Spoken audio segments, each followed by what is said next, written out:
Well, this ought to do it. Go to hell. And don't even bother to come back. You know something, Krystal? You got yourself a real winner here. Hi. And what brings you by? Well, I came to tell you that Marissa was really settling into Pine Valley. She even got her old job back. Remember Marissa? Our daughter? The one I sold? What was that with Jake? Some sick joke? Yeah, I guess you can call it a joke of sorts. Because of what I did, you think you can just wave a check in front of any woman and she's just gonna hand over her baby, huh?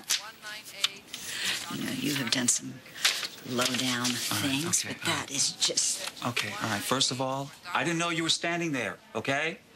And that is supposed to make it all right? You're obsessed with that baby. Just like you're obsessed with little A, only now you are so desperate you want to pay for it. Well, why don't you just save some money and kidnap it? Really, just grab it and go the second they cut the cord. Oh, that's too risky? I thought you liked a good challenge. Now, wait a minute. I am the father, right? That baby does belong to me. That baby is a person. A human being. Not something you could just, you know, slap a price tag on. Believe me, I should know. That's something a parent should never do. What you did, you thought was necessary, okay? I understand that. When they took Marissa from me, I lost a piece of my soul. And I've had to live with that emptiness, and I am talking shame and guilt so bad I thought it might kill me. So if you really understood, if you had the slightest clue of what I went through, you would have never done what you just did. Is the baby coming? They were just very strong Braxton Hicks contractions. That's good. It's good news. Baby's not coming too early. But it is coming. Yes, it's coming. And when the baby comes, I will be here, okay?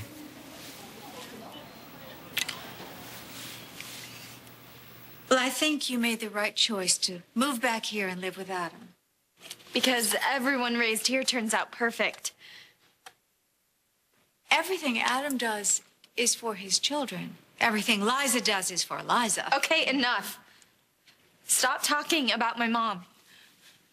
I'm just glad that you can recognize Liza for the person that she is. She preyed on you. She preyed on my daughter. What gives you the right to judge my life? What are you even doing here? Colby, I'm surprised. I'm surprised that you would even try to defend Liza. Whatever.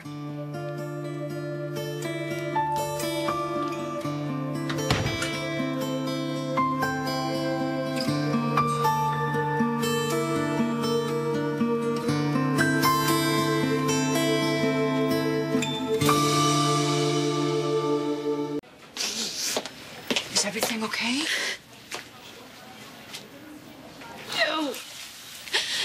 No, everything's definitely not okay. I pretty much ruined your life. I wrecked your marriage. I fired you from Fusion. And now I'm with Ryan. And you're telling me that you forgive me for all of that, just like that.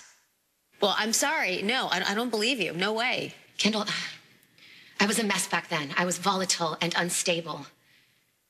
And you reacted to that. You weren't being cruel. You were just trying to protect the people that you love.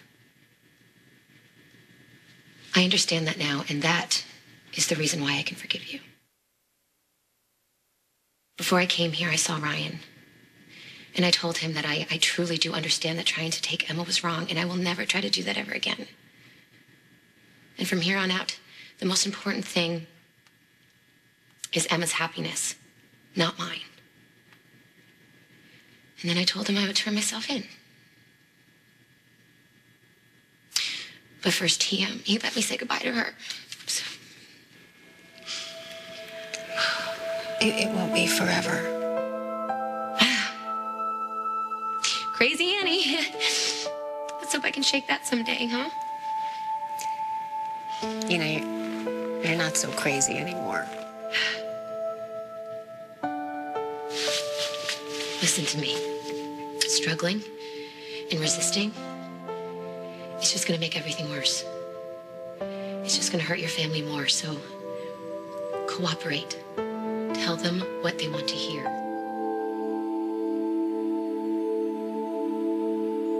Just a little advice from an old friend. When Stuart and I were growing up in Pigeon Hollow, we didn't always have electricity. So when it got dark, we had an awful lot of candle light to deal with. But when it was time for bed and time to blow out the candles, I was terrified. Of course, I tried to hide it, but Stuart caught on. He said, Adam, don't be afraid. Would you just close your eyes and pretend to see the sun? And then, when you open your eyes again, it'll be tomorrow, a new, bright, beautiful day.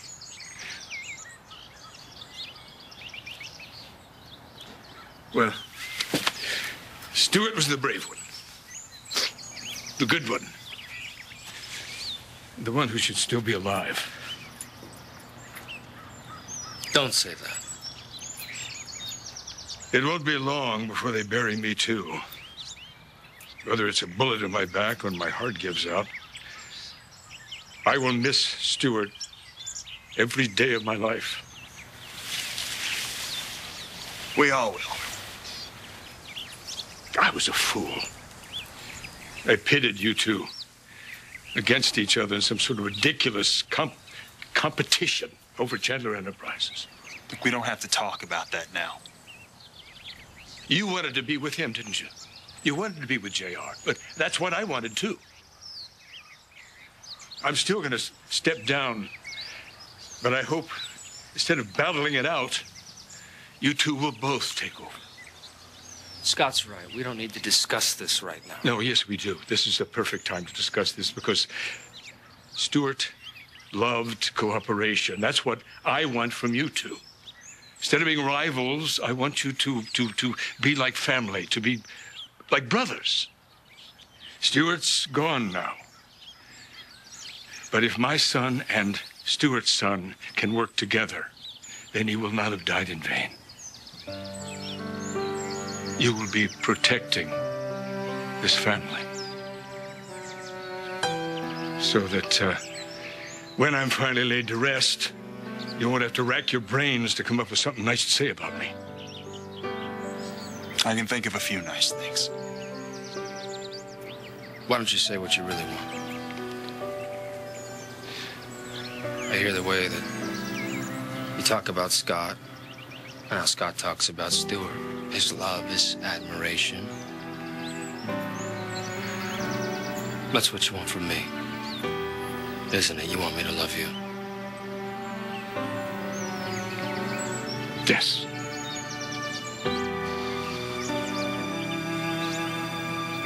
Well, do I have your word on that? Are you a team?